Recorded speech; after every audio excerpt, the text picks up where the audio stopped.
Hello guys, good morning. Class 10th, you are studying about manufacturing industry and its revision. इस lesson में revision हम लोग पढ़ करने जा रहे हैं इसका।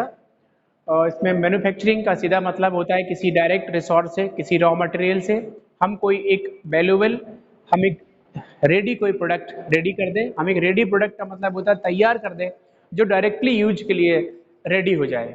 तो ये एक मैन्युफैक्चरिंग है, चाहे वो किसी भी क्षेत्र में हो, बिल्डिंग से लेके किसी खाद्य पदार्थ या कहना चाहिए किसी भी एडिबल ऑयल या बिस्किट इंडस्ट्री, लेदर इंडस्ट्री, किसी कहीं भी हम कोई भी मैन्युफैक्चरिंग करते हैं, कोई निर्माण करते हैं, तो वो एक कहना चाहिए मैन्युफैक्चरिंग कहलाता है।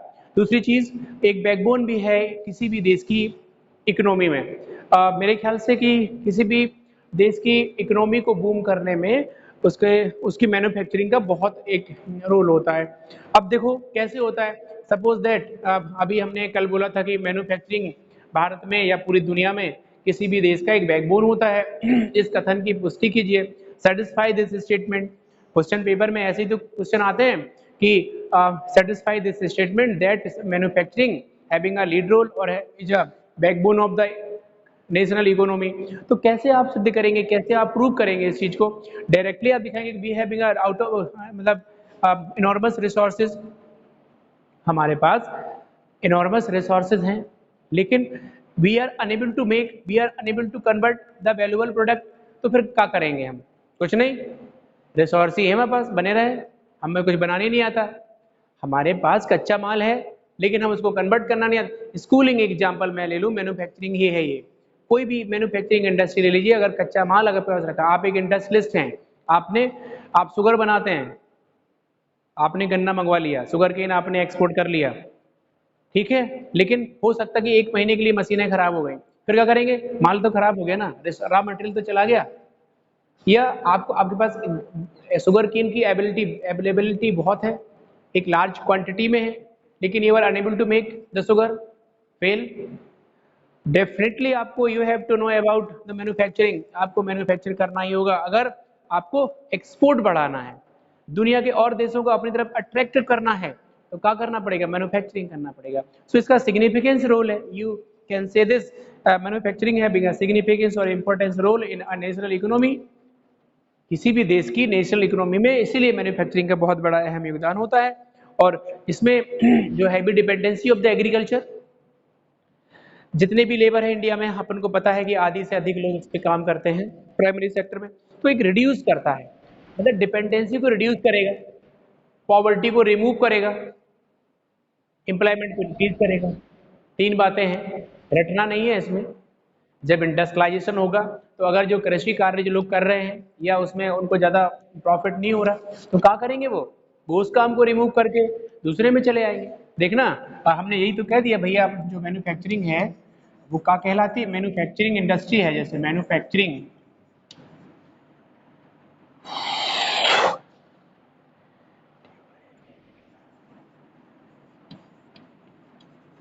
ये मैन्युफैक्चरिंग है, ये क्या करती है? ये रिड्यूस करती है, कम करती है। रिड्यूस कम क्या करती है? रिड्यूस इंडिपेंडेंसी, नहीं डिपेंडेंसी होगी, डिपेंडेंसी, डिपेंडेंसी। बहुत अच्छे, बहुत स्वच्छता तरीके से पढ़ाई कर लो, क्या प्रॉब्लम है? मैन्युफैक्चरिंग रिड्यूस करेगी dependency on agriculture, on agriculture. इस तरीके से बेहतरीन आप एग्रीकल्चर, मतलब एग्रीकल्चर में ये कह लो कि मोर देन हाफ जनसंख्या, मोर देन 60% ऐसे लोग लगे हुए हैं। तो इन्हें कम से कम इनके पास एक ही काम है, इस काम को छोड़ने की आज़ादी इंडस्ट्रियलाइजेशन देगा, दूसरे काम को ज्वाइन करने की आज़ादी इंडस्ट्रियलाइजेशन देगा। दूसरी चीज़, इनकम इंक्रीज होगी, सोशल डाइवर्सिटी, जो रिलीजियस वो है, कहना चाहिए डिसअपैरिटीज़ है। भाई रिलीजियस डिसअपैरिटीज़ क्यों होती? वो इसीलिए होती कि भाई गांव में लोग फ्री हैं, खाना खा लिए, सुबह फिर घूमने निकल आए और अलग अलग एक्टिविटीज़ में लिप्त हो गए। तो अब आप ये बताइए, जब वो फ्री रहेंगे तो गरीबी तो बढ़ेगी ना, क्या होगा? Increase poverty. और ये अगर इंडस्ट्रियलाइजेशन जहाँ पर आसपास है, इसीलिए लोग शहरों की तरफ रुख कर लेते हैं, भागे आते हैं। तो कहीं ना कहीं ये अगर यहाँ इसकी तरफ आएंगे तो वहाँ पे इंडस्ट्रियलाइजेशन है, इंडस्ट्रियाँ हैं, मतलब एम्प्लॉयमेंट है। जब एम्प्लॉयमेंट है तो लोग बिजी हो जाएंगे तो आपस में डिसअपॉर्टीज काएगी, फिर तो अपने आदमी अपने आप से काम रखेगा ना, क्यों किसी से बात करेगा, वो उसके पास टाइम ही नहीं होगा। तो ये जरूरी है, क्योंकि अपने आप को व्यस्त रखना भी एक बहुत जरूरी होता है।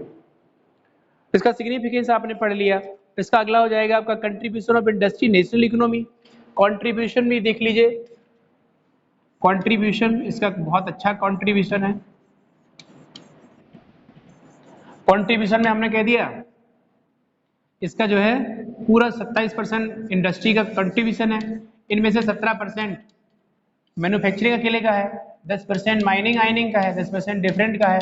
दूसरी चीज़ अगर हम बात करें मैन्युफैक्चरिंग की जीडीपी में भी, जो हमारा जीडीपी में भी एक कितना परसेंट, लगभग 4% कंट्रीब्यूशन करता है। तो एक ये कह लो कि एक बहुत बड़े स्तर पे जीडीपी आउट ऑफ तो ये कह लो एक जीडीपी में एक हमारा एक अच्छा खासा रोल है, एक पार्टिसिपेशन से 17% का हमारा कंट्रीब्यूशन है जीडीपी में। तो डेफिनेटली मैन्युफैक्चरिंग इंडस्ट्री रियल में एक वास्तव में भारत के लिए एक वरदान है, इंडिया के लिए ही ना सही दुनिया के हर एक देश के लिए मैन्युफैक्चरिंग इंडस्ट्री एक वरदान साबित होता है। इसीलिए मैन्युफैक्चरिंग को बढ़ावा देना और इंडस्ट्रियलाइजेशन को बढ़ावा देना, लेकिन ध्यान रहे this is sustainable development due to development and disaster दोनों साथ साथ चलते हैं। डिजास्टर एंड डेवलपमेंट जो है वो एक कम टुगेदर होते हैं, एक ही साथ आते हैं। अगर आपने थोड़ा सा आप बहके थोड़ा सी भी आपने ऐसी प्रॉब्लम क्रिएट करी तो आप वो डेवलपमेंट डिजास्टर में बदल जाएगा, बहुत देर लगेगी। डेवलपमेंट जितना देर में होता है डिजास्टर उतना जल्दी होता है। एक भाई है डेवलपमेंट, दूसरा डिजास्टर है, तो वो कहता है चल मैं भी तेरे पीछे हूं, जहां तू गलती करेगा मैं खड़ा हूं सामने।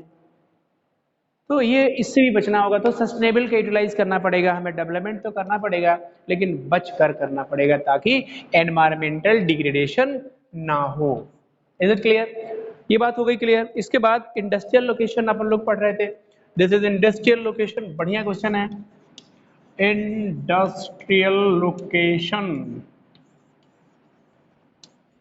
इंडस्ट्रियल लोकेशन में हमको चाहिए सीएल चीफ लेबर, सी रिसोर्स चीप रिसोर्स है ना, मार्केट चाहिए, दूसरी चीज इलेक्ट्रिसिटी चाहिए और वाटर रिसोर्स चाहिए। लो ये सब चीजें यहाँ पर एक इजीली अवेलेबल हो जाएं, वहां पर इंडस्ट्रियलाइजेशन लोकेट करने के एक आसान आसान वो है जगह। This is a way for establishment of the industry in this area due to availability of the raw material and water, labor, electricity and different type of the systematic condition, environmental condition also. Just like you can take the example of the sugar industry mostly in the Maharashtra belt due to high content sucrose sugarcane available over there. Is it clear? भाई गन्ना हम जहाँ होता नहीं है वहाँ हम गन्ने की फैक्ट्री लगाएंगे, शुगर की फैक्ट्री लगाएंगे तो बेकार हो जाएंगे, डूब जाएगी कंपनी, क्योंकि मुझे गन्ने मंगाने पड़ेंगे बाहर से। इसीलिए जहाँ पर हमारी अवेलेबिलिटी होती है वहाँ पर हम ये सब करते हैं। ठीक है, और जाओ classification of industry, classification of industry देख लो। Classification of industry, classification of industry में देख लीजिए, इसका इंडस्ट्री का हमने क्लासिफिकेशन कर दिया, इसका वर्गीकरण कर दिया।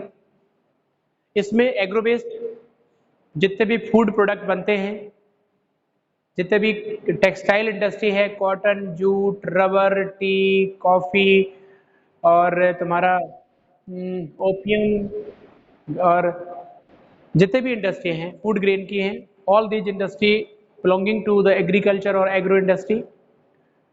दूसरा जिसमें हम जिस प्रोडक्ट को बनाने में या जिस इंडस्ट्री में हम मेटल और उसको कहना चाहिए कि मिनरल को as a raw material use करते हैं, वो हमारी मिनरल बेस्ड इंडस्ट्री हो जाती है। सेकेंड थिंग्स इज हमारा मिनरल वेस्ट के बाद हम लोग आते हैं आप पे, इसमें कहना चाहिए कि इन्वेस्टमेंट पे, तो जहाँ पर 1 करोड़ से ज़्यादा इन्वेस्टमेंट, वो लार्ज, 1 करोड़ तक स्मॉल स्केल इंडस्ट्री होती है। इसके साथ ओनरशिप में 4 होते हैं, पब्लिक, प्राइवेट और जॉइंट और कोऑपरेटिव। पब्लिक में सरकारी आता है, प्राइवेट में आपका किसी इंडिविजुअल ओनर होता है, और जॉइंट में हम लोग बात करते हैं कि जॉइंट में स्टेट और इंडिविजुअल होता है। जैसे OIL, oil India limited is example of the joint sector in India. And fourth is cooperative sector. Cooperative में आपका पूलिंग करके लोग करते हैं, है ना, जिसे आप शुगर इंडस्ट्रीज का एग्जाम्पल है, महाराष्ट्र वगैरह में ये लगाते हैं शुगर इंडस्ट्री, ठीक है। इसके बाद हम बात करेंगे बेस्ड ऑन द मटेरियल पे। अगर उसका जो रॉ मटेरियल बहुत मतलब बजनीला है तो बल्कि इंडस्ट्री हो जाएगी, लाइट है तो हल्की इंडस्ट्री हो जाएगी। Is it clear? अगर लाइट वेट करेगा तो बल्कि बोलेगा, मतलब बहुत ज़्यादा वेट होगा तो बल्कि इंडस्ट्री, और लाइट होगा तो वो हल्की इंडस्ट्री। तो ये अपने अपने रॉ मटेरियल पर डिपेंड करता है। इसके बाद जो टेक्सटाइल इंडस्ट्री आपका एग्रो बेस में टेक्सटाइल हो गया, कॉटन हो गया, जूट हो गया, एंड आपका जो है जूट के बाद हो गया शुगर इंडस्ट्री ना। All these industry belonging to the आपका एग्रो इंडस्ट्री। अब मिनरल बेस्ड इंडस्ट्री में आपका iron and steel industry, iron and steel industry आपका मिनरल बेस्ड में होगा। तो इसमें क्या कहना है चाहिए कि जहाँ पर अवेलेबिलिटी है इसकी आयरन स्टील की, वहाँ पर हम अपना वही इंडस्ट्री एस्टैब्लिश करेंगे, जिसमें आयरन ओर और स्टील बॉक्साइड का प्रयोग होता है स्टील बनाने में। और आपका कहना चाहिए कि आयरन और कुकिंग कोल टुडे प्रोडक्शन, ठीक है। तो मतलब जो कहना चाहिए, ये कह लो कि जिस प्रोडक्ट के रॉ मटेरियल्स जिस एरिया में अवेलेबल होते हैं, वो इंडस्ट्री उस एरिया में एस्टैब्लिश करी जाती है। दूसरी चीज़, अब वो कह रहा है, दूसरा क्वेश्चन हमारा पर कैपिटा जो कंजम्पशन ऑफ स्टील है वो बहुत कम है। इंडिपेंडेंस के बाद हम और भारत के साथ चले थे। फर्स्ट वर्ल्ड वार के समय भारत और चाइना हमारे दुनिया के सबसे अमीर देश होते थे, लेकिन इन दिस टाइम हम डेवलप्ड भी नहीं है, अमीर तो छोड़िए। तो इसके रीज़न बहुत है कि हम इंफ्रास्ट्रक्चर से पीछे हुए, स्किल डेवलपमेंट से पीछे हुए। चाइना डेवलप्ड है क्योंकि हम फर्स्ट वर्ल्ड वार के समय बराबरी पे थे। उसमें कह रहा था steel consumption and production same था, but now in this time 32 kilo per capita in this time है। पर कैपिटा नहीं, पर पीपल कंजम्पशन, ठीक है, पर कैपिटा कंजम्पशन। तो पर कैपिटा कंजम्पशन कह लीजिए। तो ये सब चीज़ें हैं, कहीं ना कहीं लैक ऑफ द इंफ्रास्ट्रक्चर रहा है, कहीं ना कहीं लैक ऑफ द स्किल रहा है। इसके साथ हमारे पास केमिकल इंडस्ट्रियां हैं, एक ऑर्गेनिक एक इनऑर्गेनिक केमिस्ट्री का क्वेश्चन है ना। ऑर्गेनिक में अलग होती हैं ऑर्गेनिक इंडस्ट्रियां, आपको कहना चाहिए 3% GDP करती हैं, तीसरा लार्जेस्ट है वर्ल्ड में। और इसमें ऑर्गेनिक केमिकल इंक्लूड पेट्रोकेमिकल्स बनते हैं, और इनऑर्गेनिक में आपके सल्फ्यूरिक एसिड और फर्टिलाइजर्स वगैरह बनते हैं। तो दीज ऑल आर कहना चाहिए कि ऑर्गेनिक एंड इनऑर्गेनिक इंडस्ट्रियाँ। तो ये सब ये हो गया। और लास्ट क्वेश्चन आपको आ गया है सीमेंट इंडस्ट्री। सीमेंट इंडस्ट्री में आपका जो है limestone, silica, aluminium, gypsum, limestone, silica, alumina और जिप्सम, ये इसके वो हैं रॉ मटेरियल हैं। पहली इंडस्ट्री इंडिया में लगी थी चेन्नई में 1904 में, है ना। ये क्वेश्चन आता है मैनी टाइम्स, ये क्वेश्चन पूछा गया है। द फर्स्ट इंडस्ट्री या first steel plant, chemical cement plant लगा, केमिकल जो प्लांट है वो लगा था 1904 में चेन्नई में। इस वक्त more than 128 large and 332 mini plants of cement in this time in India. Bharat में इतनी इंडस्ट्री मतलब इतने प्लांट लगे हुए हैं, इससे ज़्यादा भी लगे हुए हैं। तो ये है डेवलपमेंट का एक ऑटोमोबाइल इंडस्ट्री। आज मैंने देखा कि 15 सालों से जो 15 से 20 मोर देन 20 ईयर्स का एक आंकड़ा है देश में, जो बहुत बड़े स्तर पे इंडस्ट्रियलाइजेशन करता है, बहुत बड़े स्तर पे इंडस्ट्रियलाइजेशन बढ़ाता है। तो माय डियर गाइस, ये जो लेसन भी हो गया। और इसके बाद हमारा एनवायरमेंटल डिग्रेडेशन है, क्योंकि हम ओवर इरिगेशन करते, ओवर माइनिंग करते, और जो हमारा इंडस्ट्रियलाइजेशन बढ़ रहा है उसका भी कारण है। तो they we having many of the reason for degradation, हम इसे कंट्रोल करेंगे। कंट्रोल करने के लिए हमें सस्टेनेबल यूज करना होगा। So my dear guys, I requested to you, I promise to you, I advise to you that you have to start the sustainable development for saving our resource for future generation। आने वाली generation के लिए resource बचा के रखिए, ऐसा development करिए और बताइए लोगों को कि ये डेवलपमेंट सही नहीं है और ऐसा डेवलपमेंट करना पड़ेगा, है ना, ताकि एनवायरमेंटल डिग्रेडेशन बचे। Thank you so much. Okay.